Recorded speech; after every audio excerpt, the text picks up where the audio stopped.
அகில உலகத்தையே படைத்து மக்களை குறையின்றி காத்து வருபவன் இறைவன்.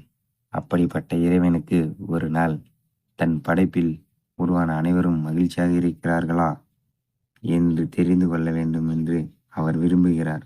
ஒரு நாள் வானுலகில் இருந்து கீழே இறங்கிய பூலோகத்திற்கு வந்து உருவத்தை மாற்றிக்கொண்டார். அவர் இறங்கிய இடம் அடர்ந்த மரங்கள் நிறைந்த காடாக இருந்தன. அங்கு வகை வகையான மரங்கள் இருந்தன.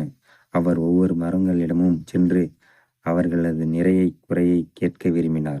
முதலில் ஒரு ஆலமரத்திடம் சென்று, ஆலமரமே, உனக்கு ஏதாவது மனக்குறை இருக்கிறதா என்று கேட்டார். அதற்கு ஆலமரம், மனிதர்கள் மத்தியில் எனக்கு பலவித பெருமைகள் உண்டு.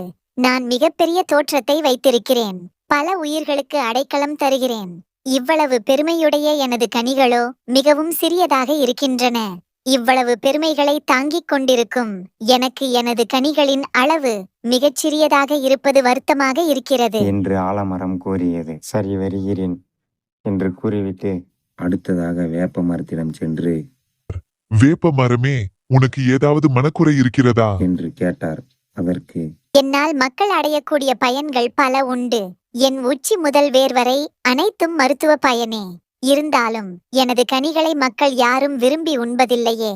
அது எனக்கு மிகப்பெரிய மன வருத்தமாக இருக்கிறது என்று வேப்ப மரம் கூறியது. சரி, நான் வருகிறேன் என்று கூறிவிட்டு அடுத்தபடியாக ஒரு பலாமரத்திடம் சென்றார். பலாமரமே, உனக்கு ஏதாவது மனக்குறை இருக்கிறதா அதற்கு, நான் எவ்வளவு சுவை மிகுந்தவன். முக்கணிகளில் ஒன்று என எனக்கு அடையாளமே கொடுத்திருக்கிறார்களே. மக்கள் விரும்பி புசிக்கக்கூடிய அற்புதமான சுவையை கொடுத்த நீங்கள் என் உடல் அமைப்பை ஏன் முட்கள் போன்று அழகில்லாமல் கொடுத்து விட்டீர்களே. அது எனக்கு மிகப்பெரிய மனக்குறைதான் என்று பலாமரம் கூறியது. இறைவனுக்கு என்ன சொல்வதென்றே தெரியவில்லை. தான் நினைத்தது ஒன்று, இங்கு காண்பது வெவ்வொன்றாக இருக்கிறது என நினைத்து கொண்டே மனம் போன போக்கில் அவர் பறந்து கொண்டு சென்றிருந்தார். அப்பொழுது ஒரு வாசனை அவரது மூக்கை துளைத்து கொண்டது. இந்த வாசனை எங்கிருந்து வருகிறது? மிகவும் அற்புதமாக இருக்கிறதே என்று அந்த வாசனை வந்த இடத்தை நோக்கி பறந்து கொண்டு சென்றார். அங்கே சோலையின் வெளியே ஓரத்தில் மகிழம்பூ மரம் ஒன்று இருந்தது. அவர் அருகில் செல்ல செல்ல அந்த வாசனை அந்த மரத்தின் உள்ள பூக்களில் இருந்துதான் வருகிறது என்பதை உணர்ந்து கொண்டார். இறைவன் அந்த மரத்திடம் சென்று, மரமே, உனக்கு ஏதாவது மனக்குறை இருக்கிறதா என்று கேட்டார். அதற்கு, இறைவா, எனக்கு எந்த மனக்குறையும் இல்லை. நீங்கள் எனக்கு கொடுத்ததே என்று கூறியது. இறைவனுக்கு மிகுந்த ஆச்சரியமாக இருந்தது. உண்மையிலேயே உனக்கு எந்த மனக்குறையும் இல்லையா என்று கேட்டார். அதற்கு, உண்மையிலே எனக்கு எந்த மனக்குறையும் இல்லை. இன்னும் சொல்லப்போனால் என்னுடைய மலரின் வாசத்தால் இந்த சோலையையே நான் தாளாட்டிக் கொண்டிருக்கிறேன். இது நான் ஒரு இனிய இசையை மீட்டுவது போல் எனக்கு மிகுந்த மனநிறைவை தருகிறது என்று மகிழம்பூ மரம் கூறியது. இறைவன் வாய்விட்டு கலகலவென சிரித்தார். அதற்கு மகிழம்பூ மரம், ஏன் சிரிக்கிறீர்கள் என்று கேட்டது. உலக உண்மையை உணர்ந்து கொண்டேன், அதனால் சிரிக்கிறேன் என்று கூறினார். இந்த உலகில் உள்ள அனைத்தும் என்னால் படைக்கப்பட்டவையே.